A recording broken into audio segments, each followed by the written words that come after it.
Reka itekane umunezero nangere subire ndabaramutse abandi ndabahe mwiriwe banywanyi bacu mukurikirana amakuru n'ibiganiro amakuru mugezwaho nange Bunyoni umugenzi hano kwimbonesha kure yanje ndetse ari nayo yanyu imbonesha kure imwe rudende idahwema kubashikiriza vyinshi cane bikubiyemo ivyo amatwi yanyu atigeze yumviriza na rimwe n'amakuru atosoye amakuru tuba twatoje mu buryo bwimbitse amakuru tuba twibanze hano mu makomine atandukanye hano mu gihugu cacu c'u Burundi ho twabwiriza biri kuvugwa ngo Gitega Cibitoke Bujumbura ndetse n'ahandi hirya no mu ntara zigiye zitandukanye ni wacu i Burundi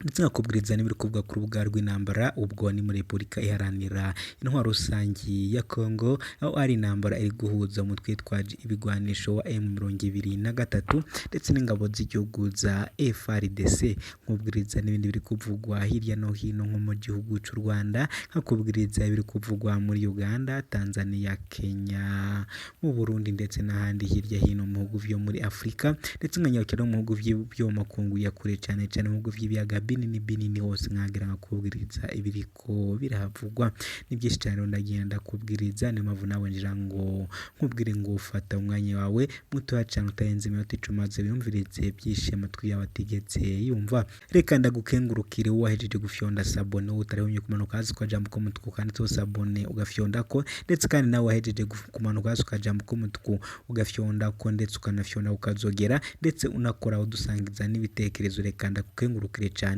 ariko kandi ndakomeza ndasaba nawe utaraheza gufyonda sabone ko gufyonda sabone ari kumanuka hasi kwa jambo ko mutuku kandi to sabone ugafyonda ko ndetse wamara gufyonda sabone ugakomeza udusangiza n'ibitekerezo komeza gufyonda sabone kandi ko munakomeza kubana natwe 5 kuri 5 n'amakuru atandukanye amakuru yizewe amakuru utasanga kw'indi mbonesha kure iyo ariyo yose mu ngingo nkuru amakuru yanje agiye kwibandaho ndakubwiriza yuko amenyesha amakuru ani wacu i Burundi bose bashizwe bagandagurwa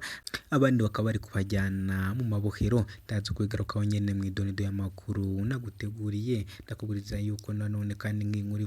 kuvuga ko ishirahamwe RCF risaba irikurwa ryihuta ry'umumenyesha amakuru Sandra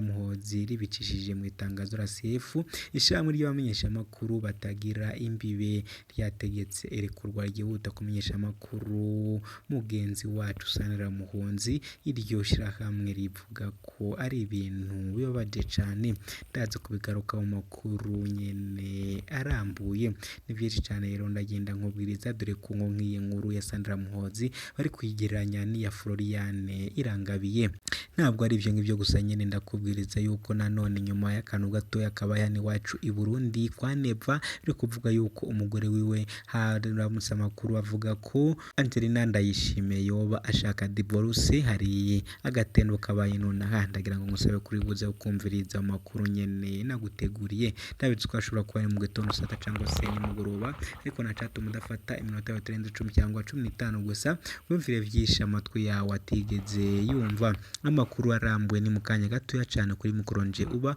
uriko urumviriza ndi Bunyoni umugenzi wakaze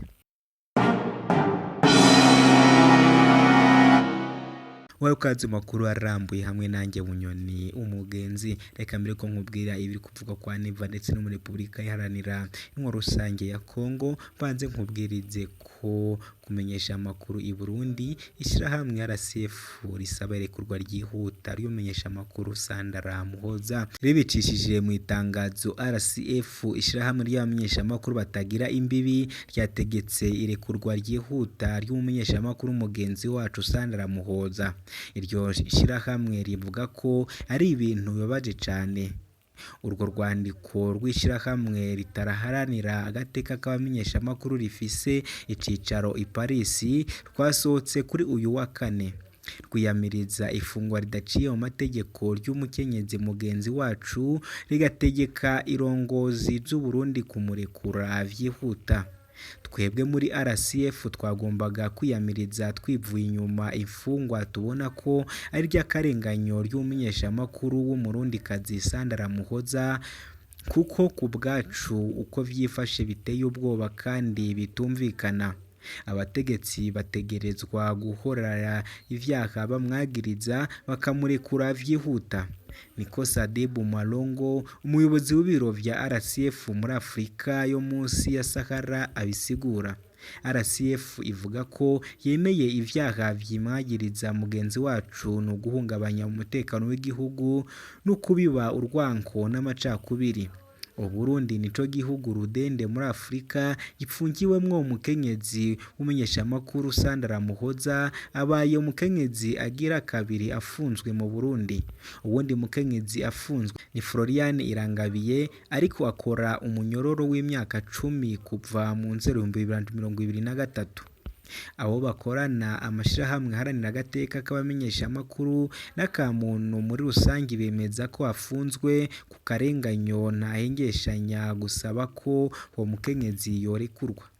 Uburundi buri mu kibanza c'114 ku bihugu 180 ku rutonde rw'ubwigenge bw'ubumenyesha amakuru rwakoze na RCF mu 2023. Ngayo nguko rero nyene uko ino iwacu i Burundi biriko biragenda, murumva ko nyene abaturage bani wacu i Burundi bariko bageramiye. Ni byinshi cyane nyene biriko biragenda bivugwa cyane hari n'ibiri kuvugwa muri Republika Iharanira Intwaro Rusangi ya Kongo, ndetse n'ibiri kuvugwa mu gihugu cy'u Rwanda. Si ibyo gusa ariko none Uburundi naho nibisaba amakungu gufasha igihugu guhangana n'ingaruka z'ibihe. Kibenga mu banuko bw'igisagara ca Bujumbura ingo nyinshi ziramaze guterwa n'amazi. Leta y'u Burundi n'uhuze ibikorwa by'amashami yose ya ONU mu Burundi basohoreye itangazo hamwe basaba amakungu gufasha igihugu guhangana n'ingaruka z'ibihe. Ni mu gihe u Burundi n'akarere ubu twugarijwe n'igihe kizwi nka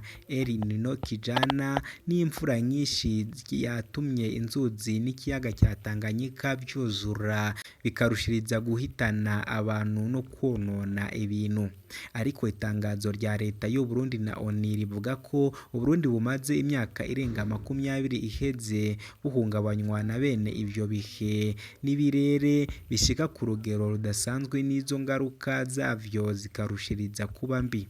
Uburundi ngo busanzwe buri mu bihugu 20 kw'isi bifise intege nkeya mu guhangana n'ihindagurika ry'ibihe. Ni cane kuva mu 2023 ingaruka z'ivyo bihe zimaze gukora ku bantu benshi no guhitana ibintu vyinshi. Itangazo rivuga ko kuva mu kwezi kw'icenda mu 2023 gushiga mu ndwi ya mbere y'ukwezi kwa kane uyu mwaka, abantu 223,994 bamaze kugirwako n'ingaruka. Uburaruro 19,150 n'amasomero 209 vyarasambutse. Abategerejwe izabo ni 98 byongeye ku rugero rwa 25%. Hegitare 40,000 z'imirima zarononekaye. Leta y'u Burundi na ONU bavuga ko hakozwe ibitari bike ngo izo ngaruka zirindwe canke ntizisinzikane igihugu cane ko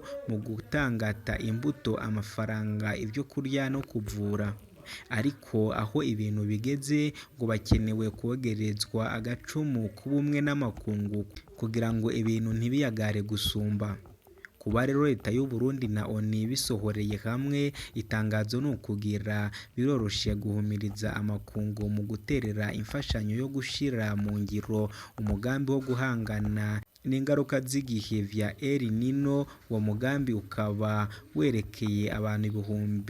366 bakeneye gufashwa. Ariko aho ibintu bigeze ngo hakenewe kongerezwa agacumu k'ubumwe k'amakungu kugira ngo ibintu ntivyayagare gusumba. Kuba rero leta y'u Burundi na ONU basukoye hamwe itangazo no kugira ngo boroshe guhumiriza amakungu mu guterera imfashanyo yo gushira mu ngiro umugambi wo guhangana n'ingaruka z'ibihe vya El Niño. Uwo mugambi ukaba warakeye abantu 366 bakeneye gufashwa. Nshuti bakunze mwaye muri ko muno twumviriza, reka tube dusubikiye ahangaha. Gusa mwese nkomeze mbasore gufyonda sabone kandi ari nako mukomeza kudushigikira 5/5. Ndabakunda cyo makagira Imana n'amahera kuri mukoro njema muri ko murumviriza ndi Bunyoni umugenzi. Ciao.